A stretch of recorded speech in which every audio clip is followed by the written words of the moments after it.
نحمده ونصلي على رسوله الكريم اما بعد قال رسول الله صلى الله عليه وسلم الدنيا سجن المؤمن وجنة الكافر۔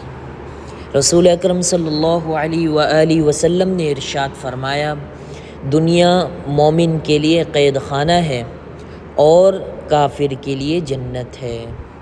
دنیا مومن کے لیے قید خانہ ہے اور کافر کے لیے جنت ہے۔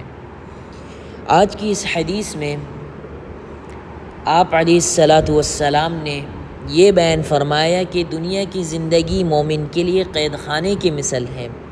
اب اس کا مطلب کیا ہے؟ تو محدثین نے اس کی 3 مطلب بیان کیے ہیں۔ پہلا مطلب یہ ہے کہ جس طرح قیدی اپنی زندگی آزاد ہو کر اور اپنی مرضی سے نہیں گزارتا، تو اسی طرح ایک مومن دنیا میں اپنی زندگی آزاد ہو کر اور اپنی مرضی سے نہیں گزارتا، بلکہ مومن ہر معاملے میں اللہ کے حکم کو سامنے رکھتا ہے۔ دوسرا مطلب یہ ہے کہ قیدی جیل خانے میں جی نہیں لگاتا، دل نہیں لگاتا اور اس کو اپنا اصل گھر نہیں سمجھتا، تو اسی طرح ایک مومن بھی دنیا میں جی نہیں لگاتا اور دنیا کو اپنا اصل گھر نہیں سمجھتا۔ 2 مطلب ہو گئے۔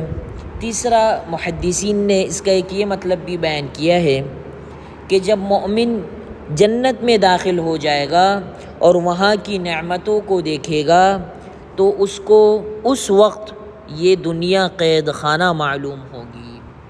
3 مطلب ہو گئے۔ اب آگے آپ علیہ الصلاۃ والسلام نے کیا فرمایا کہ مومن کے لیے قید خانہ اور کافر کے لیے جنت۔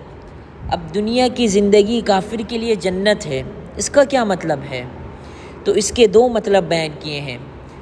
پہلا مطلب یہ ہے کہ کافر کے لیے دنیا کی زندگی جنت اس اعتبار سے ہے کہ کافر دنیا میں آزاد ہو کر زندگی گزارتا ہے، جس کام کا جب دل چاہا کر لیا، اور وہ اسی دنیا کو اپنا اصل گھر سمجھتا ہے۔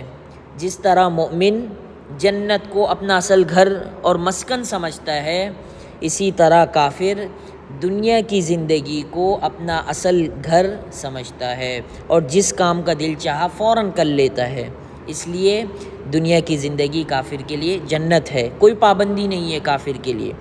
دوسرا ایک مطلب شیخ عبدالحق محدث دہلوی رحمۃ اللہ علیہ نے اس کا یہ بیان کیا ہے کہ کافر اپنا مقصد زندگی دنیا کے حصول کو بناتا ہے اور دنیا کی لذتوں اور شہوتوں کو جمع کرنے میں اتنا منہمک ہو جاتا ہے، دنیا کی لذتوں اور شہوتوں میں اتنا پڑ جاتا ہے کہ وہ اسی دنیا کو نعمت سمجھتا ہے۔ تو آج کی حدیث میں آپ علیہ الصلاۃ والسلام نے یہ بیان کر دیا کہ دنیا کی زندگی مومن کے لیے قید خانہ ہے۔ اب قید خانہ کیوں ہے مومن کی زندگی؟ اس لیے کہ مومن ہر چیز میں اللہ کے حکم کو اور آپ علیہ الصلاۃ والسلام کی تعلیمات کو سامنے رکھتا ہے۔ اور کافر کے لیے جنت دنیا کی زندگی کیوں ہے؟